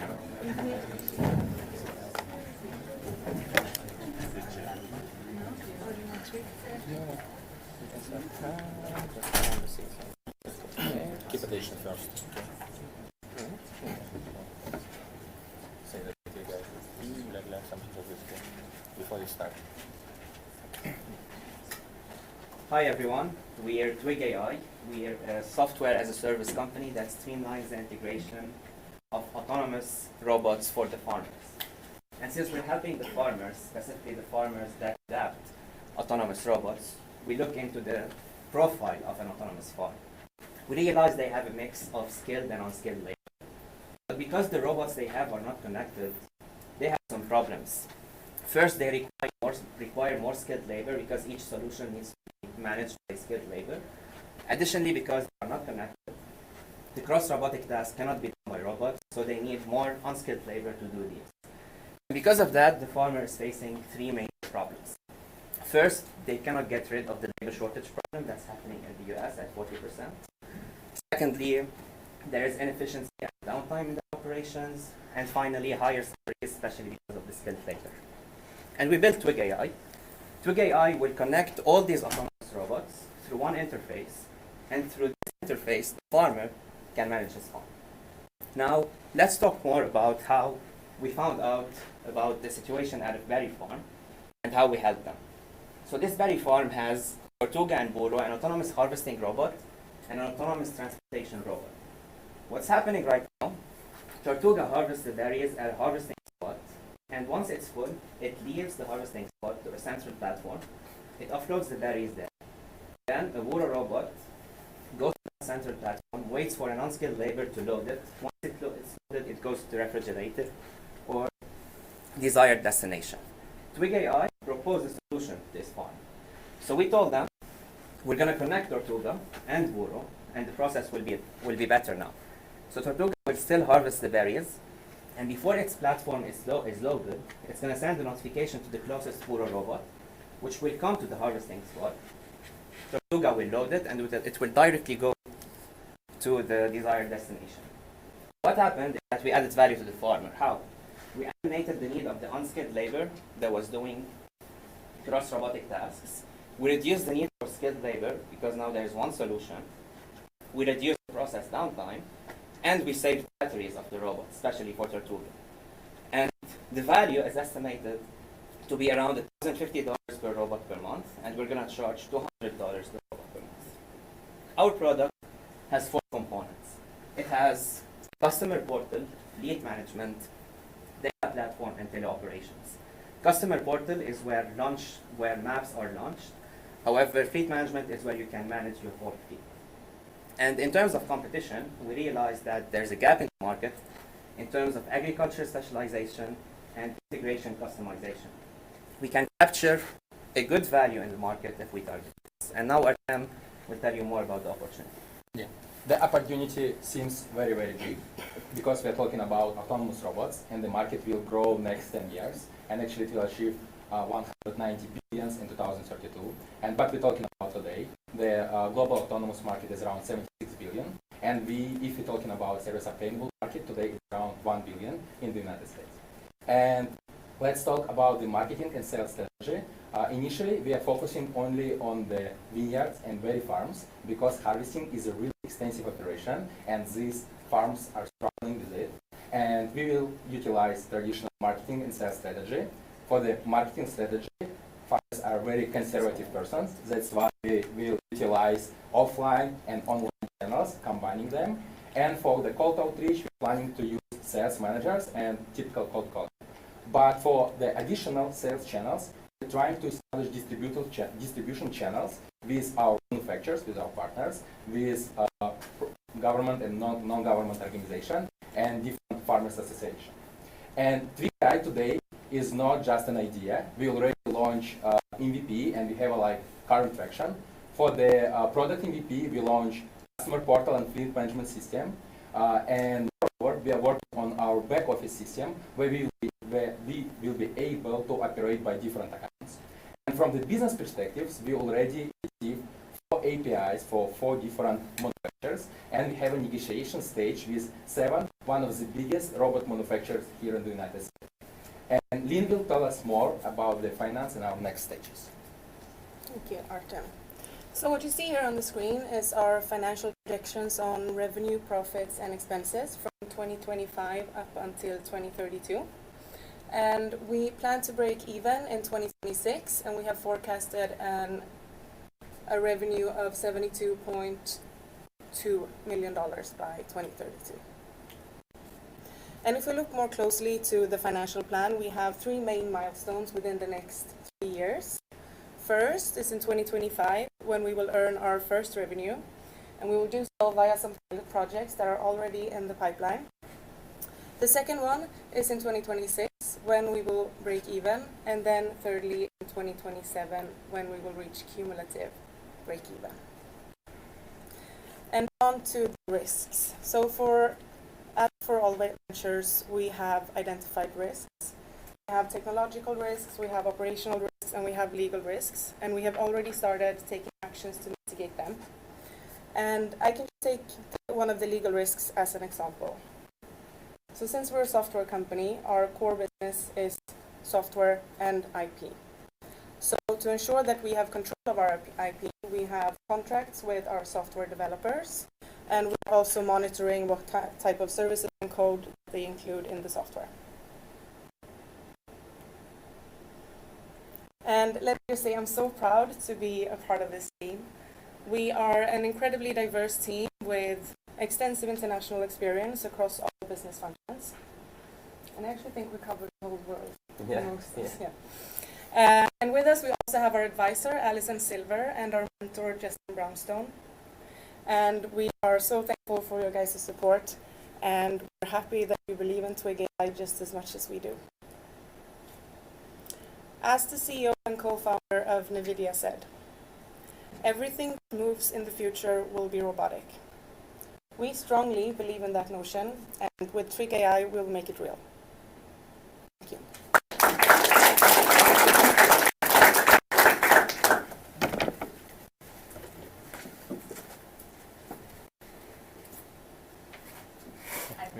Yeah. So your website is not agriculture focused. Yeah, absolutely. Your website is mobility, last mile. Yeah.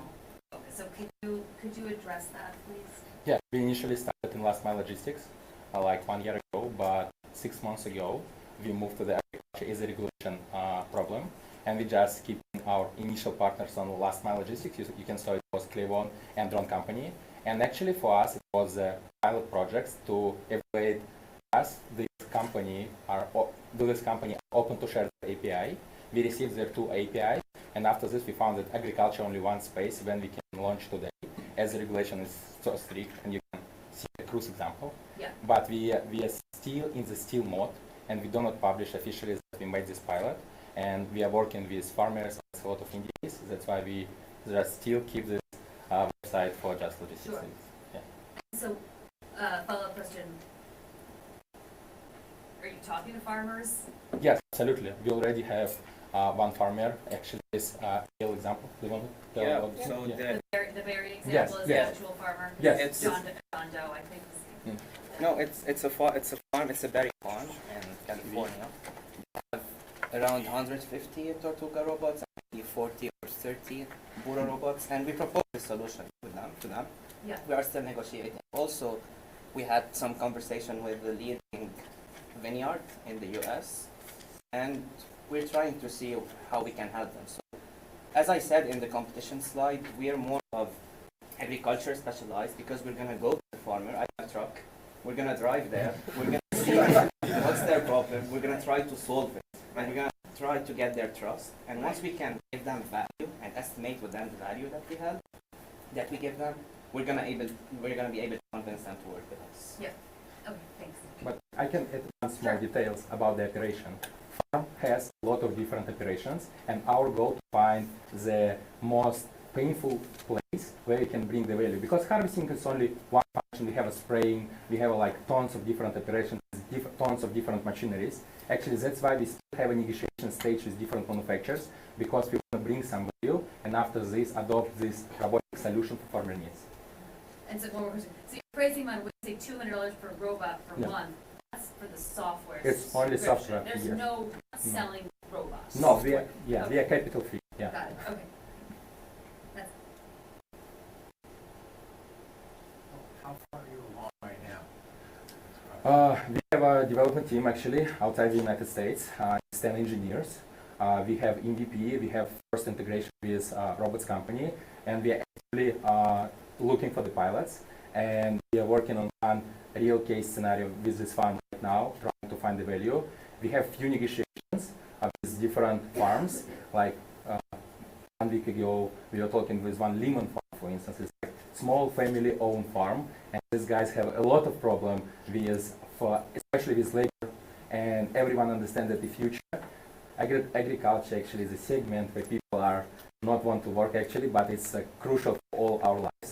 And deficit will be more, especially like urbanization and another problem. And yeah, that's why the farmers are actively seeking for robotic solution. But farmers' business is far.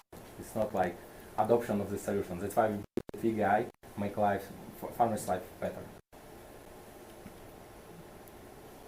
You gave a description of how you can coordinate the Tortuga and the burrow. Yeah. And I'm having a hard time visualizing, since I've never seen your robots. Tortuga can load into the burrow physically without any modification. It's just a matter of coordinating the timing and the location. Yeah. I can answer. We were with Eli on the biggest agriculture exhibition when we spoke with Tortuga, and they easily can collaborate with different types of robotic, like adopt this. Burrow is just a platform, and you can build this whatever you want, and they open to combine it specifically for Tortuga needs. Okay.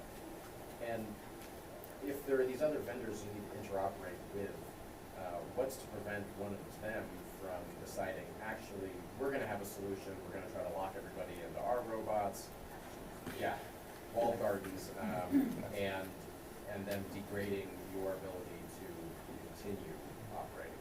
Yeah, so there are hundreds of, maybe tens now, of robotic manufacturers, and they don't trust each other. However, they are complementary solutions. They are not competitors. But they're not going to give power and bargaining power to another. Let's say John Deere comes and unites all of them. They're not going to give them this bargaining power. So they're going to trust a third-party solution. And if we come from the farmer's side, already are doing a consulting project for the farmer, how we can help their operations, they're going to trust us and they have to work with us because we are a third-party solution which they can trust, and the farmer is requesting this solution. Do you have any farmers on your team? Yes, we actually grow up and we born and grow up with Andrew on farm.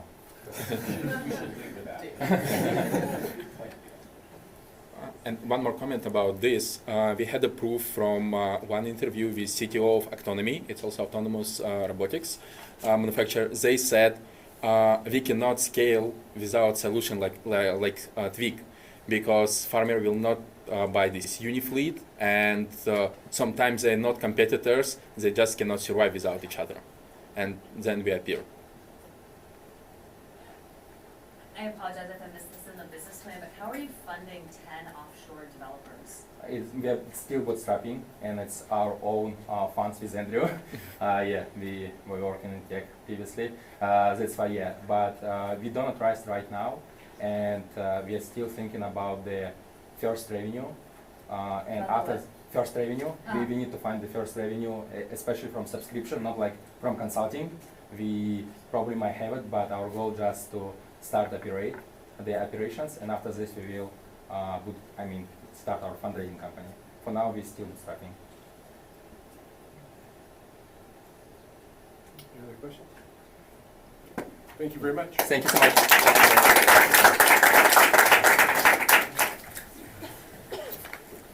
16 is Serenify.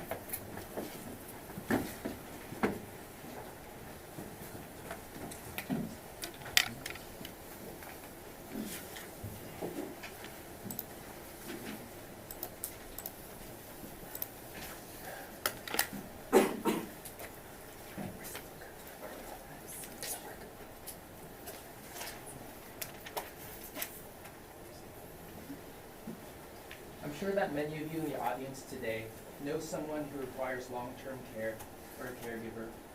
This is my late grandmother, who spent the last 13 years of her life in a coma because of an unfortunate medical incident.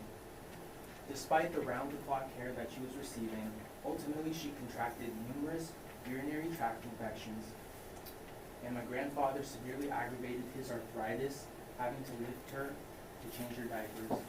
I always wondered what could be done to help people like her improve their quality of life. And this is why I was so excited when I found out about the game-changing product that Serenify is here to bring to you today. Thank you so much, Ben.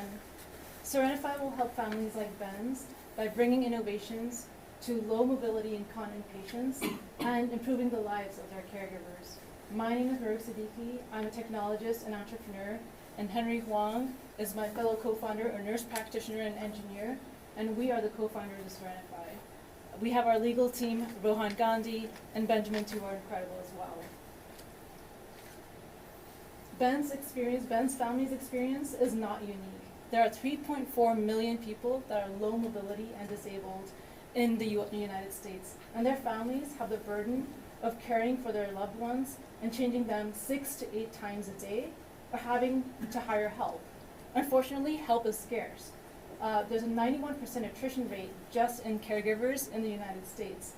And if you were to hire a caregiver, it's $7,000 per month, which is exorbitant.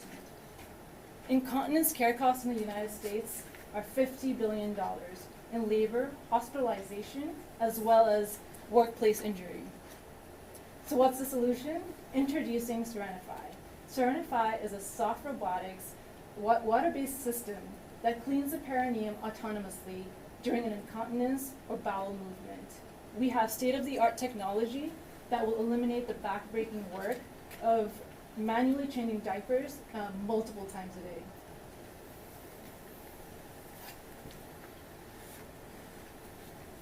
We reduce the burden of this complex task by utilizing a proprietary system, utilizing sensors that accelerate the detection and response time to an event, as well as soft robotics that can automate the cleansing process, such as a multitude of bidet-like jets to perform the task for us.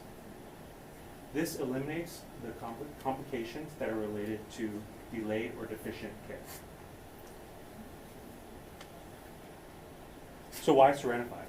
We focus on 3 things: time, money, and stress. We save families time about 3 to 4 hours per day by allowing for a single application of a daily use wearable device versus 6 to 8 cleaning events per day. We save money by reducing costs related to labor as well as materials. And we reduce stress in the fact that any kind of medical complication is extremely stressful, if not life-threatening. And we seek to reduce urinary tract infection as well as skin breakdown. The value to families is felt in a tangible way by saving approximately 60% in the first year. I believe that the intangible is actually priceless. If we could get back 3 to 4 hours to care and love our family ones in a more meaningful way, that is not something I could ever trade. The competitive advantage we have is a soft, comfortable, fit, wearable device that meets the contours of the patient's body. And we have a system that is going to be able to predict and track patterns related to anticipation of any kinds of needs or customized, personalized care. Finally, we also have a quick, easy disconnect and reconnection point if the patient needs to be transported. The total addressable market for Serenify is extremely lucrative for 2 main reasons. The first main reason is the aging baby boomer population. And the second one is actually during the COVID-19 pandemic, there were thousands of caregivers that left the industry, and unfortunately the re-education and re-entry rate has just not been enough to keep up with demand. So we'll be starting out by targeting the home health segment in the southern and western parts of the U.S.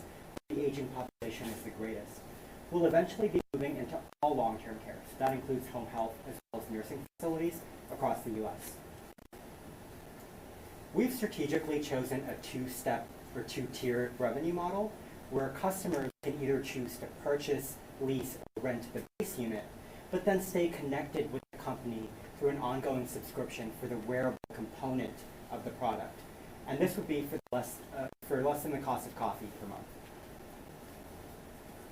Now, due to the consolidated nature of the healthcare industry, we've projected a conservative, moderate, as well as optimistic financial forecast. And we totally realize that to start out with, at least, we'll probably be fulfilling orders on a just-in-time inventory system or a batch process to fill orders as they come in.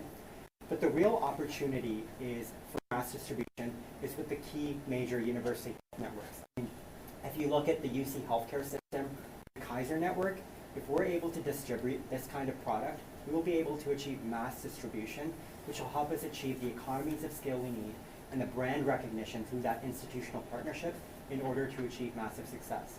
And I should mention that we're already in talks with these networks. There are three key legal considerations that I'd like to bring to your attention today.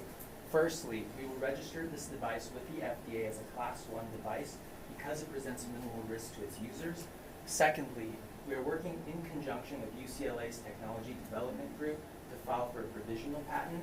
Thirdly, because the device allows its users to share data with their healthcare providers, we will need to ensure that we are HIPAA compliant in our handling and protection of the data. As it currently stands, we have an early stage prototype, and we plan on having a minimum viable product launch in the third quarter of 2025. We have an incredible team with a collective 50 years of experience in healthcare, life sciences, and business. We have two additional co-founders that are not here today, Dr. Matthew Carroll as well as Dr. Jennifer Collini. And we have an incredible team of advisors that have helped us with legal and IP guidance, product development, as well as FDA guidance. This problem touches all of us on the team very closely, and we're constantly motivated by stories like Ben's. And this has been more than just a project for school. It's become a passion and also a mission. We spend our nights, despite working 24-hour straight sometimes, thinking about what's the next step, how do we improve, and how do we get this executed. Thank you for your time. Thank you.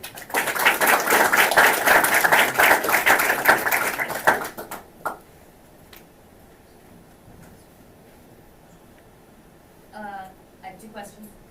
The first is around hardware, and the second is around your target market. So I don't think I saw anyone on your team with any sort of hardware background.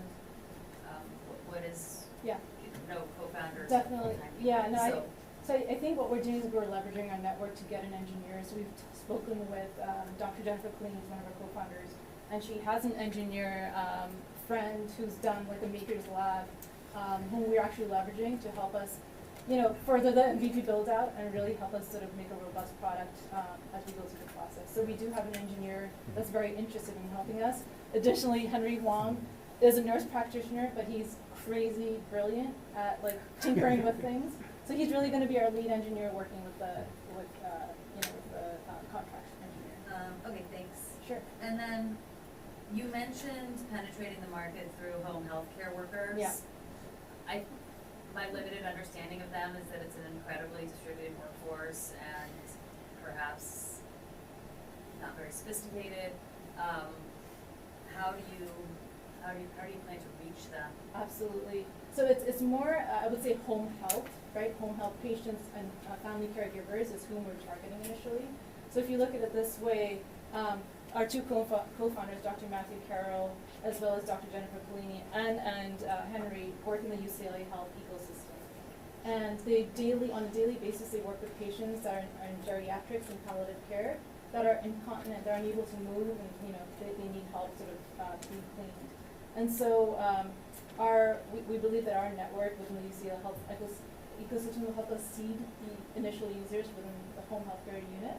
And so we're targeting not just folks that are elderly and disabled, but also their families that they're actually taking care of. So you come at them through the physicians, Correct. through their care team, Correct. and then you hope that the care team is then Exactly. preferring the product. The other thing that we're also looking to do as an alternative is also attend community events as well as conferences where these caregivers exist as well. So if you look at any nursing conferences or caregiver conferences, community events for seniors, going there and really demonstrating our product and really, getting interest. And of course, finally, the social media aspect as well. There's a lot of boomers, baby boomers that are in that space. So, if I could also add, sometimes we know the natural history of a certain diagnosis, such as with Parkinson's, as we saw earlier, and through their physicians or at some point in contact with the healthcare system, we'll be able to see that this patient, or when we are able to access certain data from UCLA, we can see that there's going to be a stream of patients who have this diagnosis. By the 5th year or the 10th year, somewhere between there, they are most likely to experience some form of incontinence or low mobility such that they can't care for themselves. So it doesn't have to be Parkinson's, it doesn't have to be a stroke, it doesn't have to be anything in particular, but at a certain point of a certain diagnosis, someone will not be able to toilet themselves. And so the market is growing year over year, and we will leverage all the points of contact that we can. You said you have a prototype, so who built that? And what was the team? Yes. our tinker. Yeah. So there's multiple methods to achieve what I did for our prototype, but at the smallest functional unit is a jet stream sprayer, and we tested that at different pressures of what was enough to clean peanut butter off of a balloon without damaging the balloon or disrupting it, and testing it on our own skin and understanding what kind of temperature ranges we would want. There's different, if it's too cold, it's obviously gonna, just like with butter, it will solidify butter if it's too cold, but you also want something warm. And our goal with the device is to have a lot of parameters that someone can select and adjust to their comfort level, just like a bidet you would have at home. So that would also apply to a base unit device that we would manufacture and develop. I have a couple questions about distribution and pricing. In your document, you describe your wholesale and retail pricing. They're very close together. Typically, wholesale is around half of retail. Do you think your retailers are going to take a 5% margin, or is that something that's going to need to be revisited? And then secondly, you also describe having distributors sign exclusive distribution agreements, meaning they wouldn't sell competitor products, and having guaranteed minimums. Are these things that you have a reason to believe you will be able to get them to agree to, or is this a wish list? I mean, definitely it's a wish list, but we really highly feel that we can get them to agree to it just because our product is so unique compared to what's in the market. To answer your first question about the wholesale pricing versus the retail pricing, I would say that initially we've tried to keep them close just because initially our product is kind of high cost to us to build. So by the time we scale, we'll probably revisit pricing for wholesale, but at this time we kind of kept it close just to kind of navigate the market and understand what that looks like. I'm sorry, you had another question that I may have missed.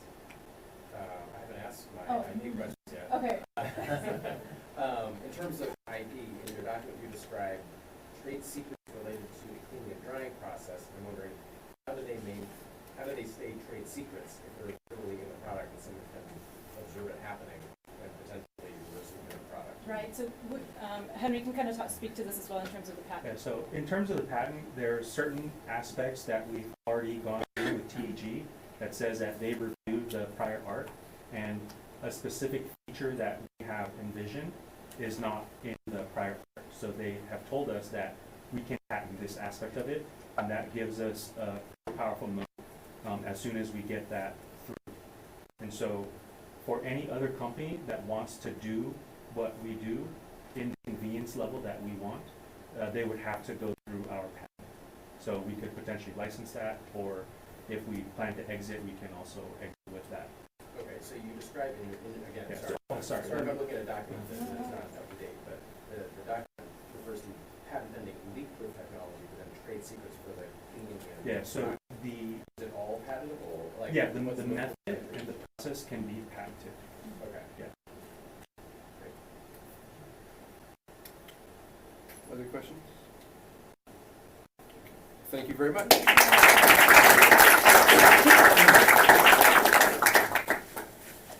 Okay, let's give a round of applause to all our competitors. presentations. I'm going to take our judges to the Fortress of Solitude, where we're going to sit and talk about the presentations and the teams, and we will be back, I hope, in about 20 minutes, 30 minutes. That's usually what it takes. So feel free to mill around and just keep watching for us to come back. Okay, so this is our 8th year of doing this. And so 8 years I have, at the end of each of these, gone into the room with the judges, and we go over each team and their presentation from beginning to end, what was in the business plan, how the presentation went, the judge's reaction. We go around the table. Each judge has to give his reaction. We all listen to one another. I don't participate. I just take notes. And the reason I take notes is that over the next week or two, I'll be contacting each team, and we'll set up a Zoom or conference call, and I'll talk to you about what the judges said. I'm not going to ascribe any statement to any particular judge, but at least you'll understand what the judges said, what they were thinking, what they liked, what they didn't like, and so on, to help you with the venture. And of course, if you do other competitions or go forward with the venture, you'll have some ideas of what a fairly sophisticated group of people thought about the presentation. Okay? I have to say this. We talked more and fought more this year than any other year. Usually, I mean, Richard Sandler will back me up because he's done this at least 7 out of the 8. And usually we walk in and I often lead it, or Richard has led it in the past, and 2 teams at least just emerge, and then there might be a fight over the 3rd team or something like that. There was just a big fight over everything, right? And the value of that is there was a lot of discussion about each team, and it was very useful. And I have to say, I thought, and I think the judges thought, that these were excellent presentations that you did this year, and certainly it was just a wonderful and very interesting group. Okay, so here are the teams and the winners. I'm going to start with the new venture competition for the new venture prize, and the team for that is Team Serenify. So we have you guys come up. Congratulations. Thank you so much. Thank you so much. Congratulations. Thank you, Joel. Have them take your photo. You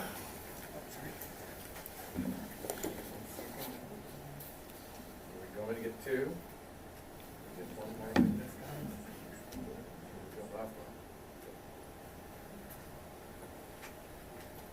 Okay. Thank you very much.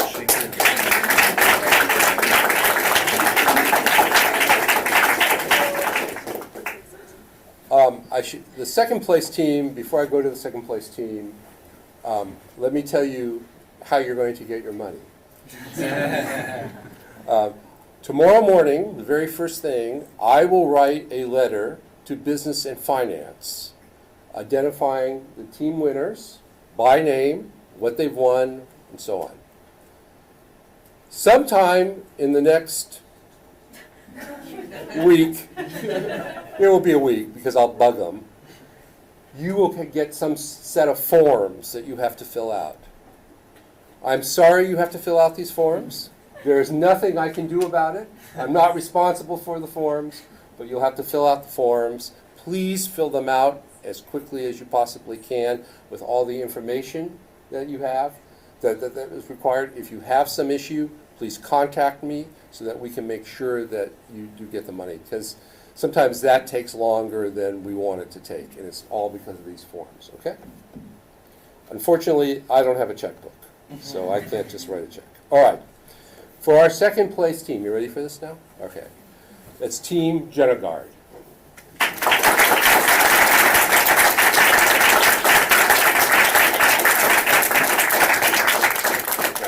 Thank you. Thank you, Rich. Thank you. Got it. Thank you, everybody.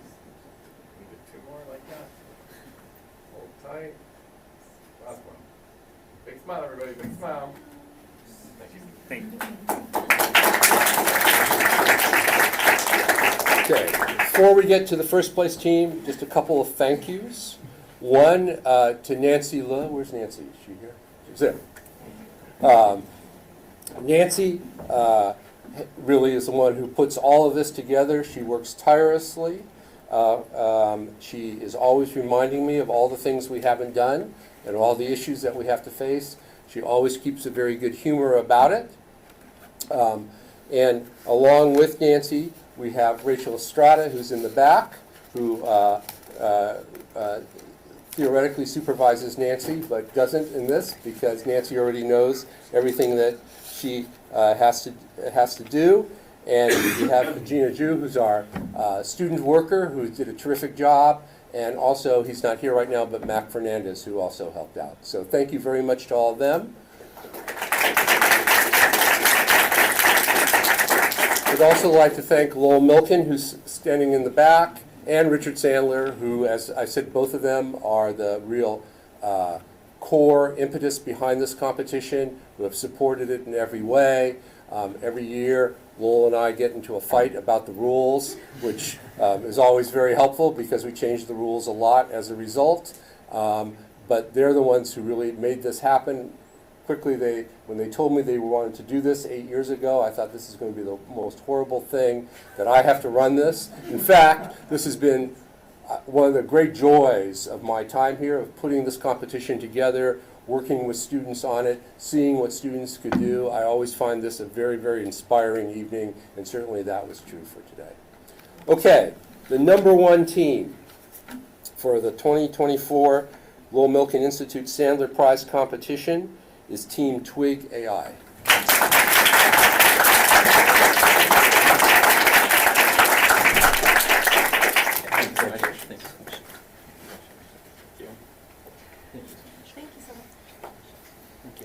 I think we might be good. Yeah. Let's take a picture maybe here in front of there. Right. Let me get out of here.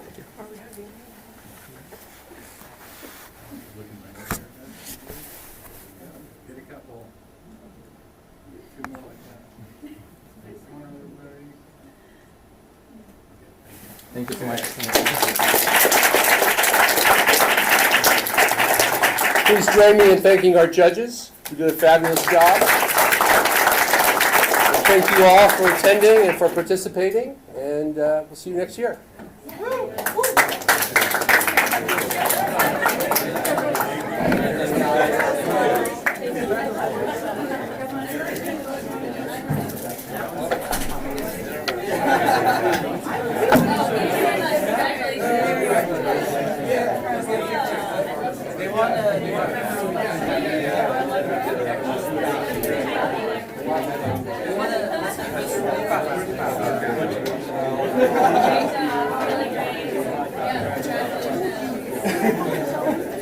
I'm honestly crying.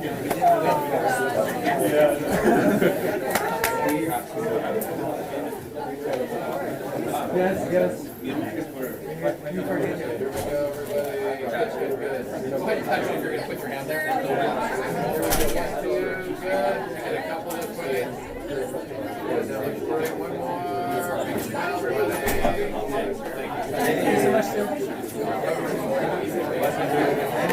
Bring it in, brother.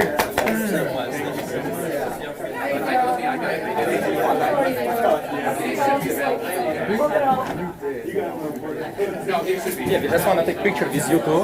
And with Dory. Yeah. Can you take that? Sure. Let's go.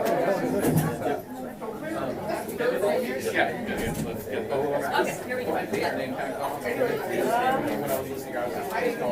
Okay. Why you want to stay? We're gonna take up your name. I think we should back in a little bit. Right on the side. Yeah, you wanna do this? Where did you be? Come on in. Here, I'll get on the other side. I think there's a front. It's gonna be like prom. Just face in. Come on in. 3, 2, 1. 3, 2, 1.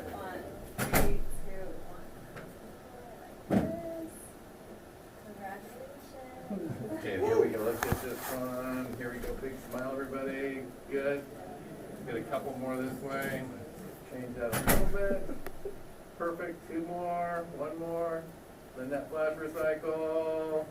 We're good, thank you. Yeah. guys. Thank you. Yeah, good luck. All right, good luck. Thank you. You gotta take this to the finish line now. Yeah. Yeah. More farmers. You Because guys I need wanna more be able to farmers. sell this picture on John the Doe. internet. Do not name him John Doe.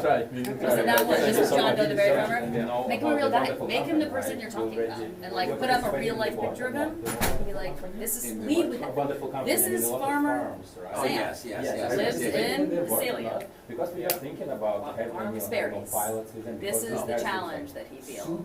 This is And the money he's losing. maybe do some videos Yeah. of the robots, Yeah. right? I mean, I've never seen these robots before, right? But we Pro- always, Probably I most always people who are keep going to that invest see what will you not do. have seen these robots. Right. Do a couple of videos, Yeah. show how this would work. Even if they're animated. Right. They don't have to be real. Yeah. We had some, but it's a 7-minute presentation. Right. Wanted to respect that. Right. Yeah. But thank you for the feedback. Yeah, that's great. Good luck. Yeah. Right, I will reach out to you guys and give you some more feedback that the judges had and stuff. But That's it. they were very excited about Yes. what you did. Hopefully it's gonna work. Yeah. Because it's only 7 minutes, you wanna get them. Well, this is it. Anyway, Thank you very much. Oh, yeah. Thanks for inviting me in all those Joel, years ago. send So I could work on it. me With their my book. contact information.